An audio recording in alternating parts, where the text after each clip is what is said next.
Imagine living in a world where your entire future, your very existence, depended on a single question: are you married? Are you a woman living in the year 1090, where the clock was ticking the moment you could walk and the weight of your family's legacy, your safety, and your very survival rested on saying, "I do," long before you might have even known what that truly meant? What if every single aspect of your life, from the roof over your head to your standing in the community, pushed you towards a union that often had little to do with love and everything to do with necessity? Number 1, community expectation and the weight of tradition. Picture yourself in a small village, a sprawling manor, or even a bustling town in the year 1090. Your life is not your own in the way we understand it today. You are part of a larger unit, your family, your village, your lord's domain. And in this tightly woven tapestry of medieval life, every thread has its place, its role, its expectation. For a young woman, that expectation, the very air she breathed, was marriage. This wasn't just a suggestion or a preferred option. It was a fundamental, deeply ingrained societal norm, a pillar of the entire community structure that exerted an almost irresistible force. From the moment a girl could assist with chores, from the moment she was seen as capable of bearing children, the whispers began, the glances were exchanged, and the plans for her future, almost universally, revolved around her eventual walk down the aisle. Consider the intricate web of relationships that made up a medieval community. There were few strangers, and everyone knew everyone else's business. Families' honor, their standing, their very survival often depended on maintaining a good reputation and adhering to established norms. Unmarried daughter, particularly one who had reached the age of around 12 to 15, which was often considered the prime age for a first marriage, was not just an individual. She was a reflection on her parents, her siblings, and her entire extended kinship network. If she remained unwed, it could be seen as a failure of her parents to secure a suitable match, a sign of some perceived flaw in her character, or even an indication that her family was not prosperous or influential enough to attract a good husband. The collective eye of the community was always watching, always judging, always expecting. Think of the way daily life unfolded. Women were largely confined to the domestic sphere, responsible for running the household, raising children, and contributing to the family's economic output through tasks like spinning, weaving, food preservation, and tending small gardens or animals. Men, on the other hand, were typically responsible for the heavier agricultural labor, military service, or skilled trades. Marriage was not merely a romantic union, it was a fundamental economic partnership, a division of labor that allowed the family unit to function and survive. To remain unmarried meant to disrupt this established order, to step outside the predefined roles that had been passed down through generations. A woman without a husband meant a household without a male head, a family lacking the traditional protector and provider, and potentially a farm or workshop without the necessary manpower. The community, therefore, had a vested interest in ensuring that its young women married, maintaining the equilibrium and stability of the local economy and social hierarchy. The weight of tradition was immense, a powerful current pulling everyone along. Every wedding that took place, every new family formed, reinforced the idea that this was the natural, inevitable path for all young women. Girls would witness their older sisters, their cousins, their friends, and even their own mothers in subsequent marriages, if widowed being wed, often at a very young age.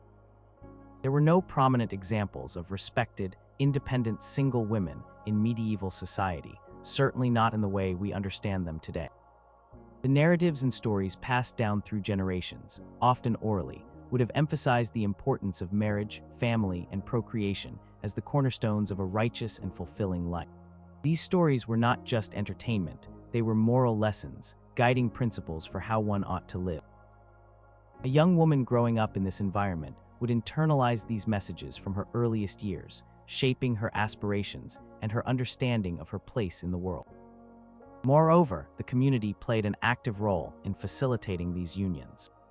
Matches were often arranged by parents, sometimes with the help of intermediaries, or even with the lord of the manor having a say, especially in noble families where alliances and land were at stake. Neighbors might suggest potential suitors, older women might offer advice or criticism on a young woman's suitability as a wife, and local gatherings like market days or religious festivals often served as informal opportunities for families to observe and assess potential matches. This wasn't a private affair, it was a community project, a collective effort to ensure that everyone was properly paired and contributing to the social order. Pressure wasn't just from your immediate family, it came from every direction, a gentle but insistent hum of expectation that was almost impossible to ignore. To defy it would have meant not just personal hardship, but also a profound rupture with the very fabric of your social existence, a risk few were willing or able to take. Number 2, limited alternatives and confined choices. Imagine for a moment that you are a young woman in 1090, and for whatever reason, marriage is not an option. Perhaps you are disfigured, perhaps your family is too poor to afford a dowry, or perhaps you simply do not wish to marry. What choices are available to you in this stark landscape of medieval society? The answer, devastatingly, is very few. The avenues for a woman to live an independent, respected, or even simply self-sufficient life outside the confines of marriage were extraordinarily narrow, often fraught with peril, and generally viewed with suspicion. This profound lack of viable alternatives acted as a powerful current, pushing virtually all women towards the marital state, not as a preference, but as a near absolute necessity.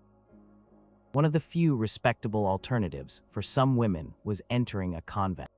This path offered a life of spiritual devotion, community, and relative intellectual pursuits, particularly for noblewomen who might learn to read and write, engage in scholarly work, or administer monastic estates. However, becoming a nun was not a universal option. First, it often required a dowry, or a substantial gift to the convent, meaning it was primarily accessible to wealthier families. Second, it was a profound religious commitment, a lifelong vow of celibacy and poverty, which not every woman felt called to make.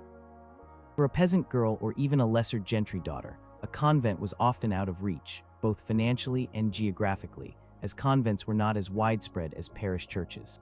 Even for those who could enter, it was a cloistered existence, far removed from the everyday life of the majority of medieval people. It was a choice for a select few, not a widespread escape from the pressures of marriage. Beyond the convent, the options quickly became bleak. A common path for unmarried women, particularly from poorer families, was to enter service in another household. This meant becoming a domestic servant, a wet nurse, a laundress, or a kitchen maid in the home of a wealthier lord, knight, or merchant. While this provided a roof over one's head and some meager sustenance, it offered little autonomy or respect. Servants were at the mercy of their employers, often working long hours, performing arduous tasks, and having virtually no personal freedom. They were vulnerable to exploitation, abuse, and dismissal, with little recourse. Their social standing was low, and their future prospects remained limited, often with the hope that good service might eventually lead to a marriage match, thus bringing them back to the traditional path. Without a husband to protect her, a female servant was particularly susceptible to male aggression, as her position was often transient and she lacked family backing. For women who truly remained outside the established structures, those without family connections, those who were destitute, or those who simply could not find a match or enter a convent life was incredibly precarious. They might be forced into itinerant labor, moving from place to place seeking scraps of work, or even resorting to begging. Such women were often viewed with deep suspicion by society, as they lacked the protective male guardianship deemed essential for female morality and safety. They were vulnerable to starvation, exposure, violence, and, in the dire circumstances, to falling into prostitution. Prostitution, while it existed, was a desperate last resort, a life of extreme danger, social ostracism, and moral condemnation. It offered a fleeting means of survival, but stripped a woman of any dignity or hope for a respectable future. Medieval society simply did not provide independent careers or social roles for women that allowed them to thrive outside of marriage. There were no female merchants, beyond widows who might temporarily manage their deceased husband's business, no doctors, no lawyers, no academics, no independent artisans, unless they were supporting a male relative's business. A woman's legal status was often tied to her male guardian, whether father, brother, or husband. She often could not own property independently, make contracts, or represent herself in court without a male kinsman. This legal dependency meant that without a husband, a woman was significantly disadvantaged and disempowered in practically every aspect of life. The absence of viable, respectable, or safe alternatives made marriage not just a preference, but a near total necessity for any young woman hoping to secure even a basic level of stability, security, and social acceptance in 1090. Number 3, the imperative of childbearing. Imagine being a young woman in 1090 and understanding, deep in your bones, that your most fundamental purpose, your greatest contribution to your family and your community, was to bear children. This wasn't just a biological reality, it was a societal imperative, a moral expectation, and a profound pressure that loomed large over every young woman, pushing her relentlessly towards early marriage. In a world where life was fleeting, where disease was rampant, and where the average lifespan was strikingly short, the continuation of the family line, of the village, of even the kingdom, hinged entirely on successful procreation. And for women, this meant starting young and having as many children as their bodies could bear. Consider the grim realities of medieval demography. Child mortality rates were staggeringly high.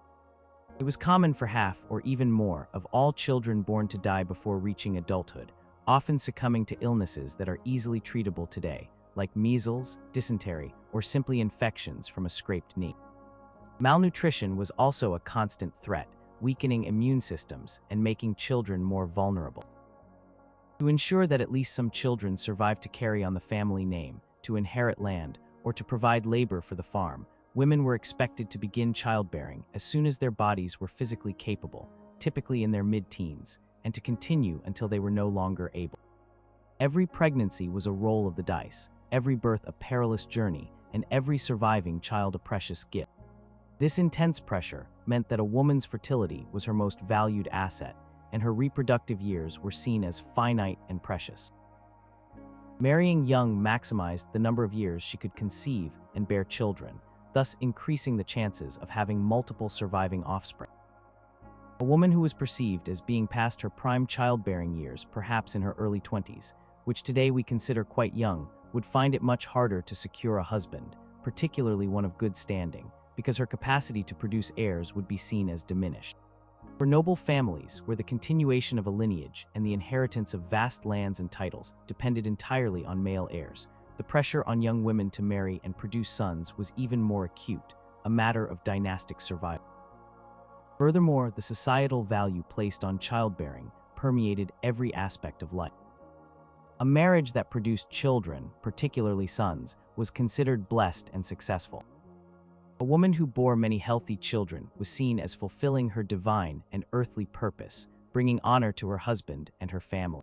Conversely, a woman who struggled to conceive, or who suffered repeated miscarriages or infant deaths, might be pitied, viewed with suspicion, or even, in more superstitious times, seen as cursed or disfavored by God.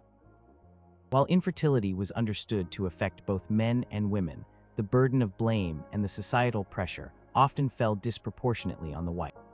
Barren marriage could lead to social ostracism, the husband seeking an annulment, if a noble or simply deep disappointment, and a sense of failure within the family. The very act of childbirth itself was incredibly dangerous. Without modern medical knowledge, hygiene, or interventions, many women died in labor or from complications shortly after giving birth. This grim reality only amplified the imperative to start early.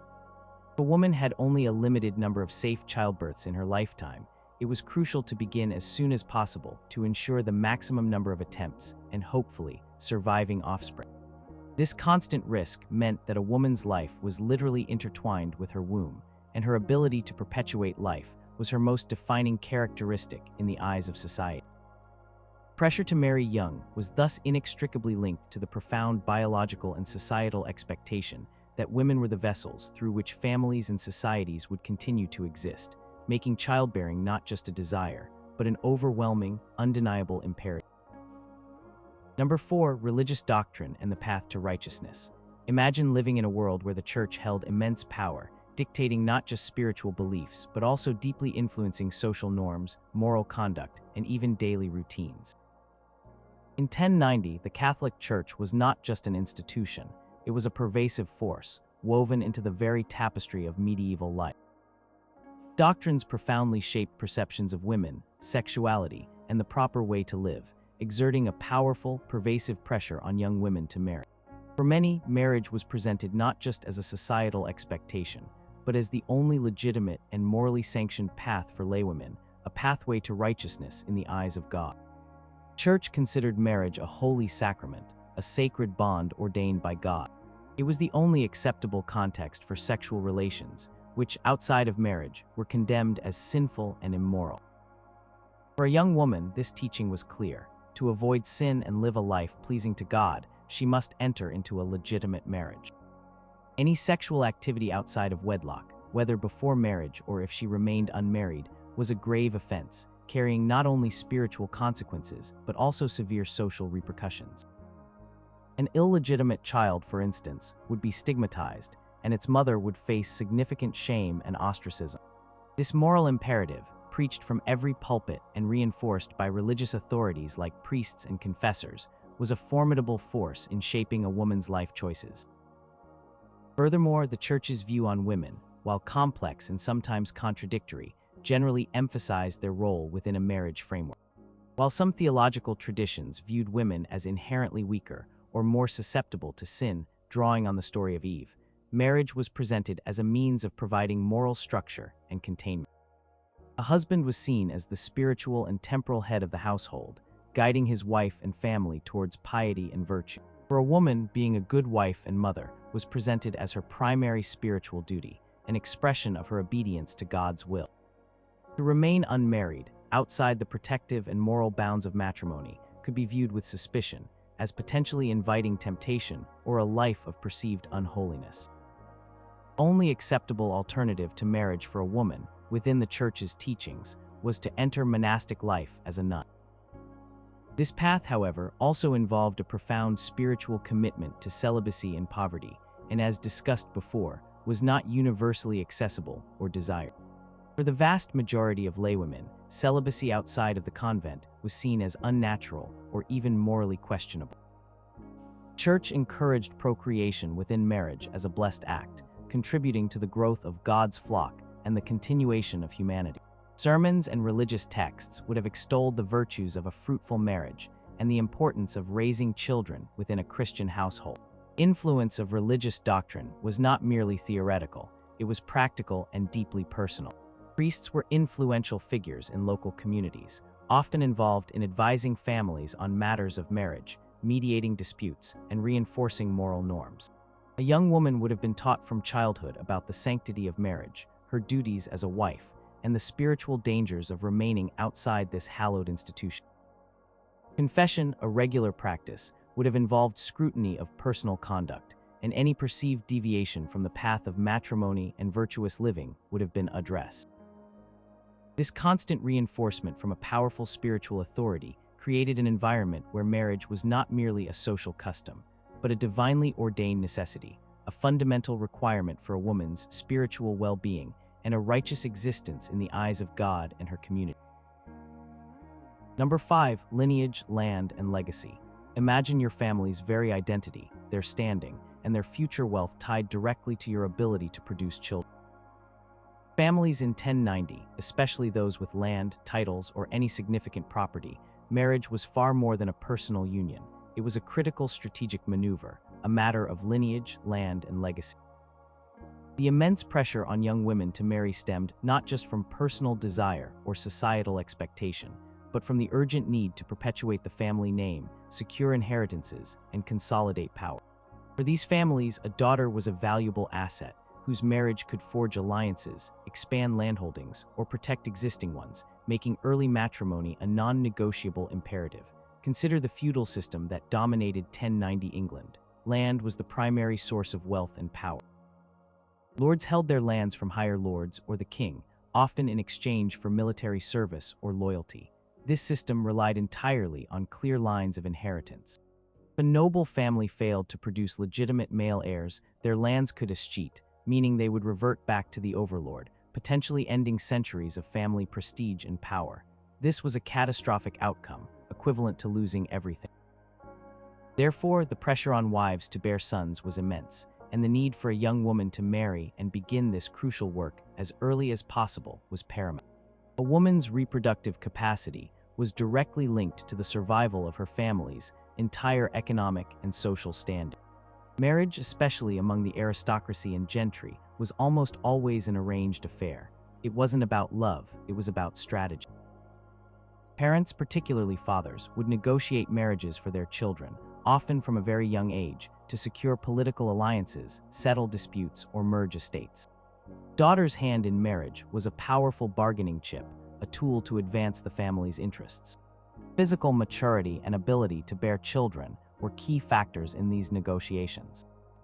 Family would seek a match for their daughter with a man who could offer security, status, and the promise of a strong, healthy lineage. Conversely, they would want their sons to marry young women who were robust, fertile, and came from families that could provide a valuable dowry or alliance. The concept of legitimacy was also central. Only children born within the confines of a legal marriage were considered legitimate heirs, entitled to inherit property, titles, and social standing. Any children born outside of marriage, no matter their parentage, were illegitimate and had no legal claim to inheritance, regardless of wealth or status. This strict adherence to legitimacy meant that marriage was the absolute prerequisite for continuing a family line and ensuring its future. A young woman was expected to marry, and quickly, to ensure that any children she bore were undeniably legitimate and thus capable of carrying on the family's legacy. The longer a woman remained unmarried in her childbearing years, the greater the risk that her potential contribution to the family's continuation would be lost or rendered legally moot. Beyond the immediate family, the wider societal structure reinforced this pressure. Lords and kings had an interest in stable lineages, as it made governing and land management more predictable. They would often approve or even arrange marriages within their domains. Families without clear succession plans, or those whose lines died out, could create instability. Therefore, the imperative for young women to marry and produce heirs was not just a private family matter. It was a fundamental pillar of the entire feudal system, ensuring the continuity of power, property, and the very social order of 1090. This profound connection between a young woman's marriage, her fertility, and her family's enduring legacy created an unyielding pressure to tie the knot early and begin the crucial work of perpetuating the line. Number 6. Protection in a perilous world. Imagine stepping outside your home in 1090, knowing that the world beyond your doorstep, even just a few feet away, was often a dangerous and unpredictable place. There were no police forces as we understand them today, no widespread rule of law that consistently protected individuals, and certainly no social safety nets. For a woman, especially a young, unmarried one, this meant that life without the explicit protection of a male guardian, usually a father, brother, or most effectively, a husband, was incredibly precarious, fraught with physical dangers and potential exploitation. This desperate need for protection acted as a powerful, unspoken pressure for young women to marry, seeking the safety and security that only a husband could reliably provide. Consider the daily threats that existed. Bandits roamed the roads, local feuds could erupt into violence, and even within communities, disputes could escalate, leaving the vulnerable exposed. For a woman, particularly one who was seen as belonging to no one, the risks were multiplied. She could be a target for abduction, assault, or harassment with little recourse for justice. A husband in this context was not just a partner, he was a literal shield.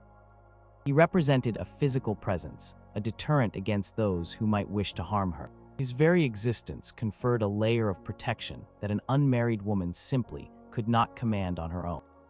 He would be the one to defend her, her children, and their household from threats, whether from opportunistic criminals or aggressive neighbors. Beyond physical safety, a husband offered legal and economic protection. In 1090, women had very limited legal rights compared to men. Unmarried woman, a femme sole, might have some property rights, especially if she was a widow, but her standing in legal matters was often tenuous. She could not easily represent herself in court, make contracts, or manage significant property without a male kinsman to act on her behalf. A husband, however, acted as his wife's legal guardian and representative, her coverture. He would manage her dowry, though it remained her property in a sense, make legal decisions, and protect her interests. For a young woman without parents or brothers, or whose family was too weak to offer robust support, marriage to a capable man was often the only way to navigate the complex legal and economic landscape, ensuring her property, if any, was not seized or her rights trampled. Even something as simple as traveling a short distance could be fraught with danger for an unaccompanied woman. The medieval landscape was not dotted with safe inns or well-lit paths. A woman traveling alone might be perceived as a vagrant, a witch, or worse, making her vulnerable to attack or suspicion. A husband or even a male servant accompanying a married woman provided a necessary escort, a symbol of protection that conveyed she was not easy prey. This need for constant guardianship, even in seemingly mundane situations, underscored the practical necessity of marriage. Stories, both real and exaggerated, would have circulated about the perils faced by unprotected women. Tales of women losing their land due to legal loopholes exploited by unscrupulous men, or suffering physical harm because they had no one to defend them, would have served as cautionary warnings, reinforcing the idea that a husband was not merely desirable, but absolutely essential for a woman's survival and well-being. The lack of formalized law enforcement and the prevalence of self-help and local power structures meant that personal protection was paramount. For a young woman in 1090, marrying young was often the most direct and effective way to secure a protector, ensuring her safety in a world that offered very little mercy to the undefended. Number 7. Social status and the stigma of the spinster. Imagine your entire identity, your place in the world, being defined by a single relationship status. In 1090, for a young woman, that status was almost universally expected to be married. To remain unmarried, particularly beyond the customary age for first marriages, which could be as young as 12 or 13 for girls from peasant families, and perhaps a few years older for noblewomen, was not just an individual choice. It carried a deep social stigma, often leading to marginalization, pity, or even outright suspicion.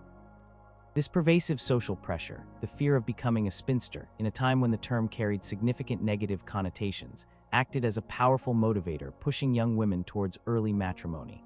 A married woman had a clear and respected place in medieval society. She became a wife, a mistress of her household, a mother.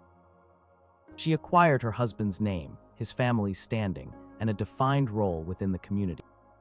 Her life was structured, her duties clear, and her social interactions prescribed by her marital status. She was seen as a complete person, a fully contributing member of society, participating in the fundamental unit of family and household that formed the bedrock of the entire social order. Her position, her respectability, and her very sense of self were often inextricably linked to her husband and her marital home. Conversely, an unmarried woman, particularly one who was no longer considered a girl, was often viewed with a degree of discomfort or even disdain. While the term spinster originally referred to a woman who spun thread for a living, a common occupation for single women to earn some income, by the medieval period, it had begun to acquire the negative connotations of being old and unmarried, implying undesirable traits or circumstances. Unwed woman might be pitied for her lack of a protector or provider, seen as a burden on her family, or worse, viewed with suspicion regarding her moral character. Why hadn't she married? Was she somehow flawed? Was she deliberately defying societal norms? These questions, often unspoken, could lead to social ostracism and a diminished standing within the community. The family of an unmarried woman also faced social consequences. Unmarried daughter could be seen as a sign of her parents' failure to secure a suitable match, potentially reflecting poorly on the family's economic standing, social connections, or even the daughter's own perceived qualities. In a society where family honor and reputation were paramount, having an unwed adult daughter could lessen a family's prestige and influence. This created internal family pressure, where parents, siblings, and other relatives would actively encourage and even push a young woman towards marriage to uphold the family's good name and maintain its social standing. Public perception and gossip were powerful forces in medieval communities. In close-knit villages, everyone knew everyone else's business, and deviations from the norm were quickly noted and discussed. An unmarried woman might be the subject of whispers, speculation, or even outright ridicule. Her life choices would be scrutinized, and she might find herself excluded from certain social gatherings or activities reserved for married women. The weight of this collective judgment was immense, making it incredibly difficult for any young woman to choose a path outside of marriage, even if she had the means or inclination to do so. The desire for social acceptance, for a place within the established order, was a deeply human need, and in 1090, marriage was the primary, almost exclusive, gateway to achieving that respected status for a woman. Number 8. Economic survival and the dowry dilemma. Imagine waking up in 1090 and realizing that your very ability to eat, to have a roof over your head, and to live beyond mere subsistence hinged almost entirely on finding a husband.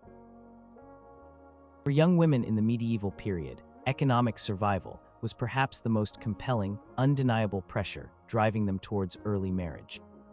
In a world without social welfare systems, without widespread opportunities for independent female employment, and where property ownership was largely patriarchal, a husband was not just a partner. He was a lifeline, a provider, and the fundamental key to a woman's economic security. Consider the reality of medieval labor. Most of the economy was agrarian, built upon farming, and even in towns, skilled trades dominated. These were largely male-dominated fields. While women worked tirelessly in the household, prepared food, spun wool, tended small gardens, and assisted with harvests, their labor was typically subsumed within the family unit and not independently remunerated in a way that could support an individual woman. There were no jobs for single women in the modern sense that could provide a stable living and a respected place in society. A woman, unmarried and without male protection, faced a stark choice between destitution, reliance on charity, which was often meager, or the most desperate forms of labor or survival. This grim economic reality gave rise to the critical importance of the dowry. Dowry was a payment, usually of money, goods, or land, given by the bride's family to the groom or his family upon marriage. It wasn't merely a gift, it was a crucial financial contribution, a bargaining chip that often determined a young woman's marriage prospects. For many families, especially those with multiple daughters, accumulating sufficient dowries could be a significant burden. However, a suitable dowry was essential for attracting a desirable husband, one who could offer not only social standing, but also economic stability. Without a dowry, a woman's chances of marrying well, or even marrying at all, were severely diminished, leaving her economically vulnerable. Dowry also served a dual purpose. It was a form of security for the wife.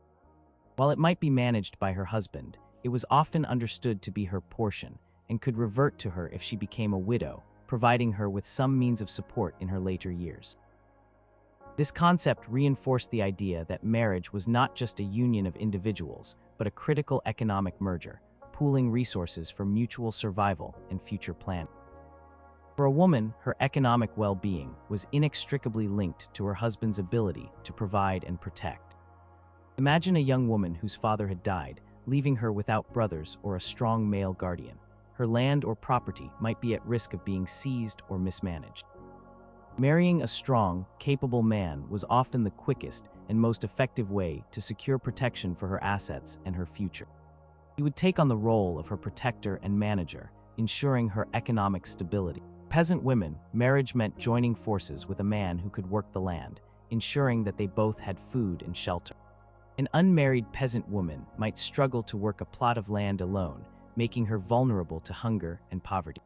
The economic reality of 1090 left very little room for single women to thrive independently. They were dependents, first of their fathers, then of their husbands. To be without a husband meant to be without a clear economic role, without a primary provider, and without the social and legal protections that came with being part of a stable household. This profound economic insecurity, coupled with the crucial role of the dowry in facilitating marriage, created an overwhelming pressure on young women to marry young, securing their economic future and ensuring their very survival in a harsh and unforgiving world.